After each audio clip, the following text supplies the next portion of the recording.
There was 2 bouts on the city fighting event recently held in China, which involved a one-armed boxer, or a guy who basically boxed with one arm. One fight involved a boxing match with another fighter, and the other was a test of skills against a Wing Chun fighter. Now this guy fought with one arm against 2 different stylists, and both of them reacted differently. Considering we've got one fighter who's had 2 fights on the same show, this is a great opportunity for us to draw a comparison of skills. Now my initial thoughts when watching this bout was that the Wing Chun guy couldn't handle punches. He couldn't deal with punches. After all, his boxer only had one arm. But when I looked at the clip a little bit closer, what I picked up was that the Wing Chun guy actually couldn't handle the changes of distance. It was a subtlety in how the boxer switched from being a lead arm fighter with his left arm to a rear arm fighter with his left arm. He essentially switched from front leg to back leg, or southpaw to orthodox boxing.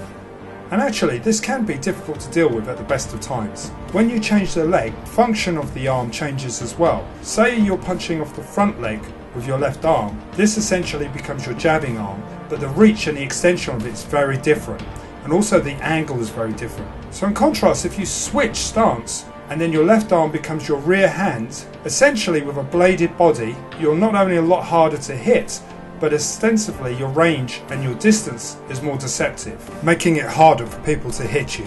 Now this doesn't make any excuses for the Wing Chun guy, because he should have been training and he should have been aware of this. You don't go into a fight without preparation. Now often I've spoken about straight lines and circles. I've often spoke about reading punches and how you can break it down to simple straight lines and circles. If someone punches in a straight line, you move on the outside, and if they punch in a circle, you move on the inside. When you're looking at punches as simply straight lines and circles, if a guy's got one arm, it's even easier to decide whether you're going to move inside or outside of the arm. It's actually easier to deal with because you don't have 2 arms moving in 4 potential directions, being straight lines and circles. So essentially what this guy needed to do was to hold his ground a little bit more and move off to the far side. The reality of one-arm sparring is that you know you have a weaker side. If your attacker or your training partner moves to the inside of your lead arm quite often and you've only got one arm, you can't catch them with your opposite arm, in this case your right arm. So what the Wing Chun guy should have done is been moving off to the inside and trying to capitalise on that. Now the one-armed boxer was actually quite clever in this situation, because what he did was he bladed in such a way that it was quite difficult, and then he used that to wind up his hip and then stepped through on a number of occasions. It was quite clever tactics, but again it doesn't excuse a lack of experience from the Wing Chun guy in this situation. Regardless of what martial arts or fighting style that you practice, timing and distance judgment is paramount. It's that important. In every style of fighting, you have to be able to judge distance and make allowance for that to be able to throw your punches or defend against them. It's basic, so basic, but it's universal to any form of fighting. Now, I'm not going to make excuses for the Wing Chun master. What this does is it exposes a difference between how we train Wing Chun in the West and how the Chinese train Wing Chun in the mainland.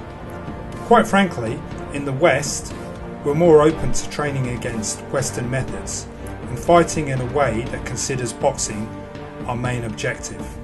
Dealing with punches, judging distance, learning timing, these are key skills to any martial art, including Wing Chun, and should be trained, and when they're not, you get sad events like this where the weaknesses and the lack of focus in training are highlighted the hard way.